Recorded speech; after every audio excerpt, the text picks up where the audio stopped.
નમસ્કાર મિત્રો, આજે હું આવ્યો છું ગામડે અનેક ગ્રામવાસીઓની એક ફરિયાદ હતી. એના લીધે આજે હું આવ્યો છું ગામના તળમાં એક ઢેચકી કરીને છે.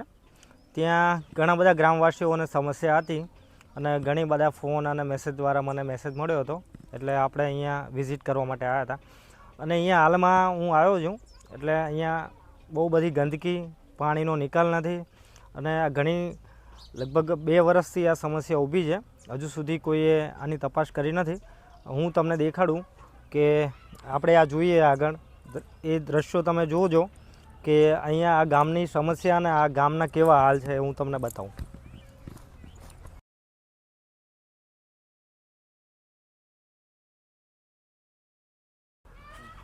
ગામમાં છેલ્લા 2 વર્ષથી આ પ્રોબ્લેમ છે. જે આ પાણી જે ભરાય છે આ બાજુના ગામ તરફ જતો રસ્તો છે અને અહીંયા સ્મશાન તરફ જવાનો રસ્તો છે.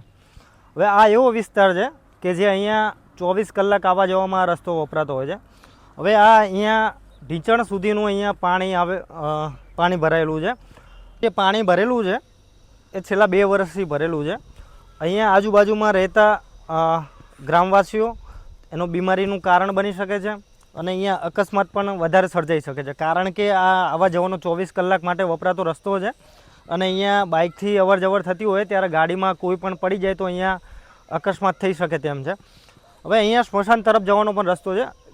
જ્યારે પણ આવી પરિસ્થિતિ સર્જાય અથવા સ્મશાન જવું હોય તો અહીંયા આ રસ્તામાંથી જવું બહુ ઘણું મુશ્કેલ બની જતું હોય છે. હું અહીંયા એક તમને વિડીયો નીચે બતાવું છું. એ વિડીયોમાં તમે જોજો કે સ્મશાન તરફ જ્યારે અમે જઈએ છીએ ત્યારે અહીંયા ઢીંચણ સુધીનું પાણી ઓળંગીને જવું પડતું હોય છે.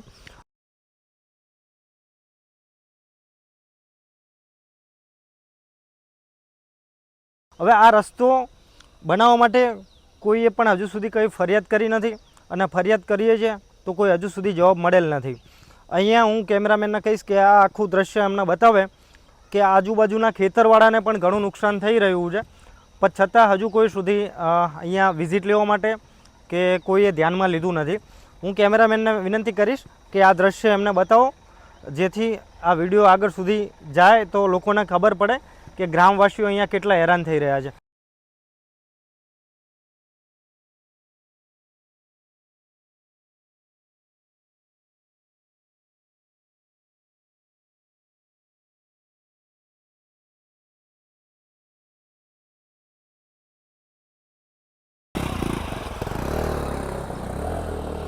જો અહીંયા પણ આ વાહન જઈ રહ્યું છે.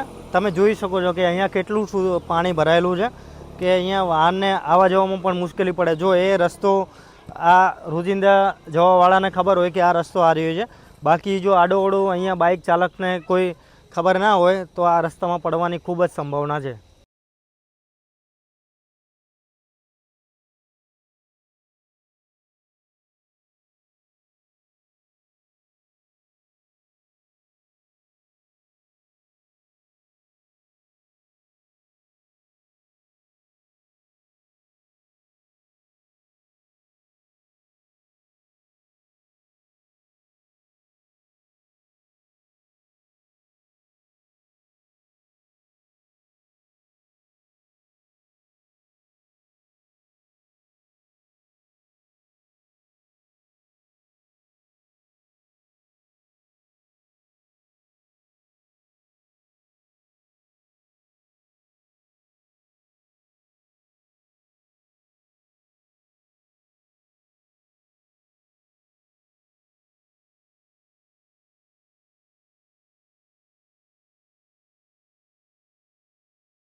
હવે આ જે પાણી ભરે છે એ બાબતે પાણી બાબતે અને રોડ બાબતે જે રસ્તાઓ હાલમાં ખરાબ છે એ બાબતે મેં તાલુકા પંચાયતમાં, જિલ્લા પંચાયત અને ગાંધીનગર પણ અને માનનીય શ્રી ધારાસભ્ય હાર્દિક પટેલને પણ આ બાબતે રજૂઆત કરેલ લેખિતમાં, પણ હજુ સુધી કોઈ વસ્તુ ધ્યાનમાં લેવામાં આવેલ નથી.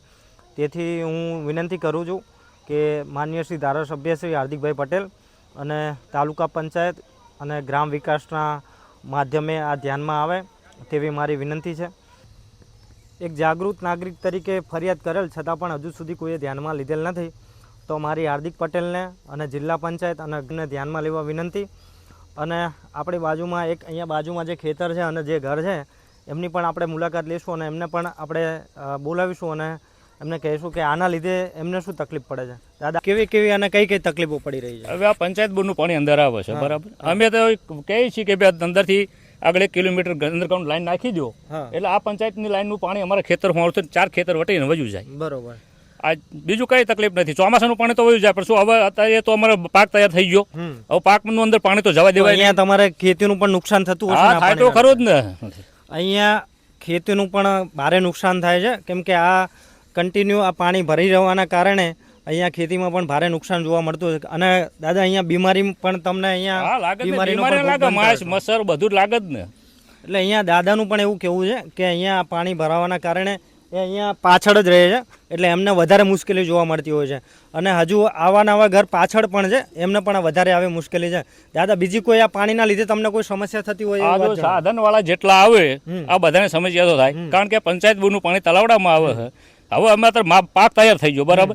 હવે તો અમે અમારા ખેતરમાં પાણી ના જવા દઈએ. અમે તો એવી રજૂઆત બધા ગામ લોકોને સરપંચને કહી કે અહીંથી અંડરગ્રાઉન્ડ લાઈન નાખી દો, એટલે આ પાણી બાયપાસ નીકળી જાય. સરપંચે શું જવાબ આપ્યો તમને? અમે સરપંચને તો આપણે મળ્યા જ નથી. આપણે તો સરપંચને ખબર છે, ખાસ જે સરપંચ નહીં જાણતા કે ભાઈ આટલી સમસ્યા તો છે ત્યાં ગામની. હું પણ એટલી વિનંતી કરું સરપંચને અને માન્ય શ્રી હાર્દિક પટેલને, અને ગ્રામ પંચાયત અને જિલ્લા પંચાયતને ફરીથી પણ પીઓમાં રજૂઆત કરીશ કે આ બાબતે ધ્યાનમાં લેવામાં આવે અને વધારેમાં વધારે જલ્દી થાય એટલું આ કામ પૂરું કરવામાં આવે, એવી મારી વિનંતી છે. આભાર. જય હિન્દ, જય ભારત.